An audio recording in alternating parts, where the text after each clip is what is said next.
I've been trying to create and then going, I can't create from what I don't want. I have to create from being future. But let's say that in a different way, because you can create from what you don't want. Because what you don't want helps you to know what you do want. Everything is relativity, isn't it? How you going to know? So don't be down on yourself about what you don't want. Instead, know that what you don't want is giving you information about what you do want. Okay, so then I kind of become really clear of what I do want. Yeah.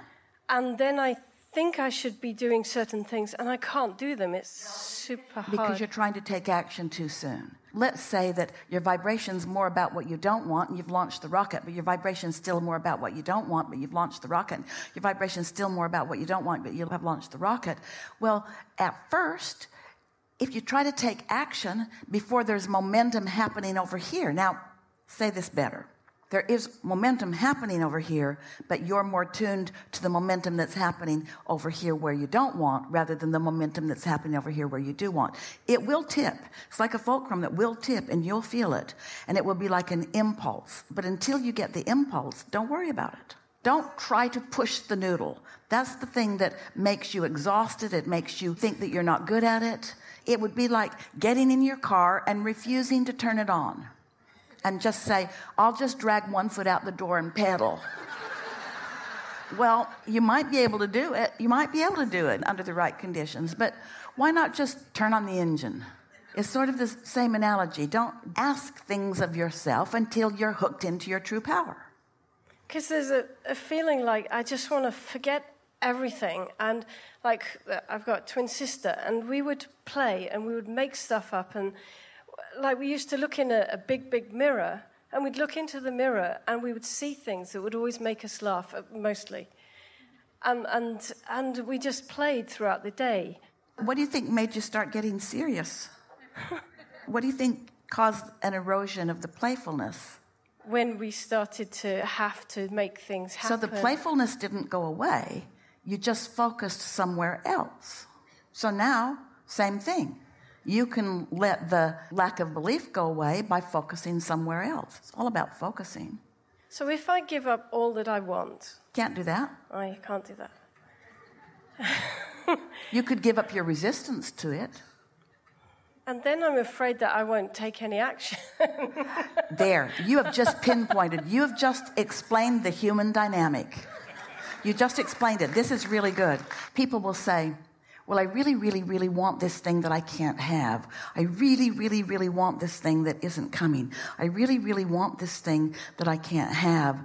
But I'm afraid to just let go of it, because in my experience, since I've been, like most humans, dabbling in the world of action and justification and explanation and motivation and some measure of control, I'm afraid if I stop efforting, if I stop struggling and sacrificing and efforting, that the universe will act like my mother and not give it to me. If I don't plead a needy case, and if I don't really sell the case, if I don't really whine and cajole and make it really hard on them if they don't give it to me, then they won't give it to me. But the universe and the law of attraction and your mother are so different from each other.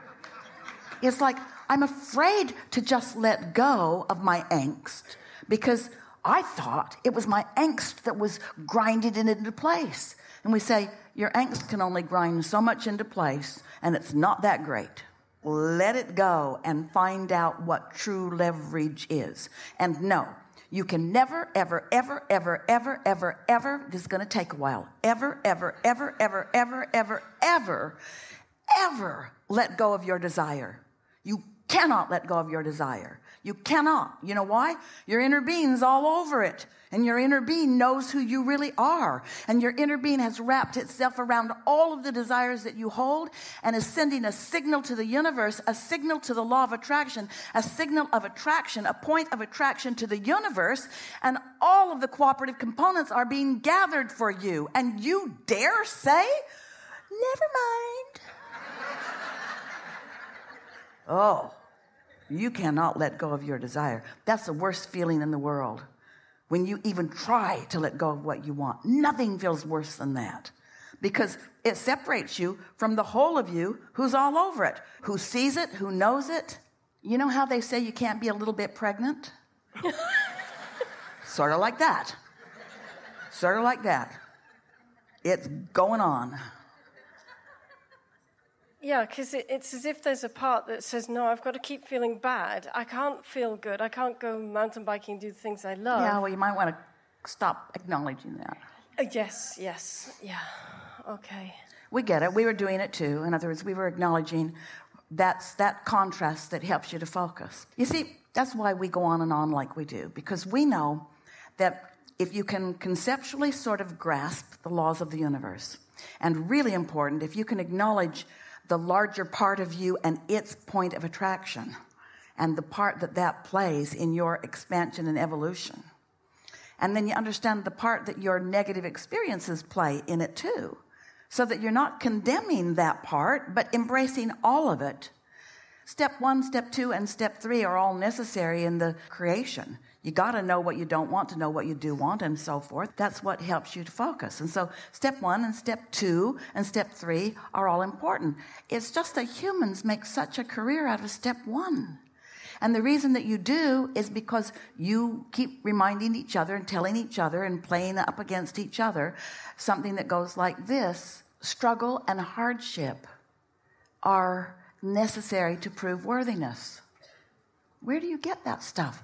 Not one time ever in the history of anything has sacrifice and struggle and suffering got you anywhere. Never. It's the emotion that indicates separation from source. The feeling of sacrifice, that's the feeling of pinching yourself off from source who's still beaming for you and at you. There have been a couple of times through the years that Esther has said to us, you guys need to stop beaming, because the fact that you keep beaming on what I want makes it really painful when I don't. So if you could just knock that down a notch, I'd feel better. We never listened to her. We're not going to let her be an exception in the universe. She's got no choice but to join us if she wants to feel good. Okay, so the lover in the bed, the money in the bank is the giving up of kind of the action. Well, just for a little while, put the lover in the bank and the money in the bed. Just mix it up somehow. Just do something to look at it a little differently. Because the lover is in the bank. It's in the bank. It's in the bank. It's in the bank. So what's the trick to not noticing the lack and seeing what you Getting do good want? at focusing on things that are easier and staying off the subjects that are harder. It's like when you say, I can't do that, then stop trying. I can't see it the way I want to see it, then stop it. We like to do it this way. So let's say that some situation is really active in you and you don't have something manifested right now that you want. You've got it. You just can't see it, hear it, smell it, taste it, touch it. So you're focused upon it not being fully manifested. And you're calibrating to the current existence that is not what you want it to be. And you've been doing it for a while, so that calibration comes easy to you. And it's really easy because there's so many people around you doing the same thing. All the lover gone bad songs, and you can hardly find anything on television that doesn't hurt your feelings. Everything on television seems to be designed to tear wings off flies and poke at you. In other words, it's like just sort of mean to you. And so as you focus there and therefore continue the calibration there, it just sort of perpetuates that resistance that holds you apart from being a cooperative component. All the other cooperative components have been gathered. You're just the holdout. So take a notebook and write just briefly. Open a page. On this side, you're going to write a little bit about what's going on and how it feels.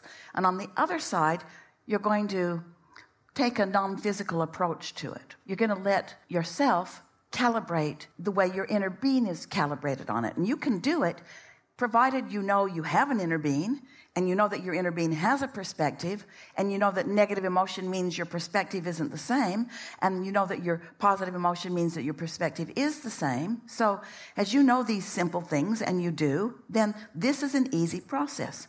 So you write the situation. I've been waiting for a long time and it doesn't seem to come. And how I feel is lonely and disappointed and unsure and lonely and disappointed and unsure. And I feel lonely and disappointed and unsure and impatient and lonely and disappointed and unsure. And we say, okay, that's enough for that. But you acknowledge where you are. You're not pretending that you're somewhere else. You acknowledge, you're owning, this is where I am. And the value of that is that if you acknowledge where you are, now you will be able to consciously feel the improvement. If you pretend that it's otherwise, I don't want a mate, I'm going to give up that desire. I don't want a partner, too much trouble. Got to compromise all the time and go to restaurants that you don't really like and go to bed earlier or stay up later. You're really funny people.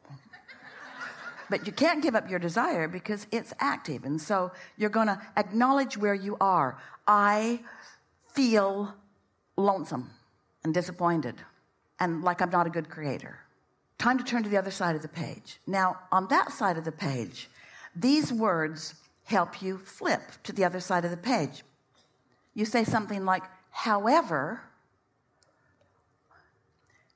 do I mostly feel lonely or engaged? Do I mostly feel lonely or interested? Mostly. Well, sometimes I feel lonely when I'm thinking about that, but mostly I feel engaged. Do I feel bored with life or eager about life? Mostly. Mostly. Which is it for you? Eager and engaged. Eager. Did you hear her? She didn't have any trouble with that. She didn't go, She said, eager. There's no competition. There's no question. You feel eager. Do I feel incapable or capable? Capable. So capable. That's who I am. Just that much conversation has hooked you up to who you really are. In other words, that situation is no longer the object of your calibration. This one is. And in this very brief focus, you have left that vibration on that subject in a new place. You're not all the way done with it, but you left it in a new place. Your point of attraction has shifted because you stepped back, acknowledged who you really are, activated who you really are.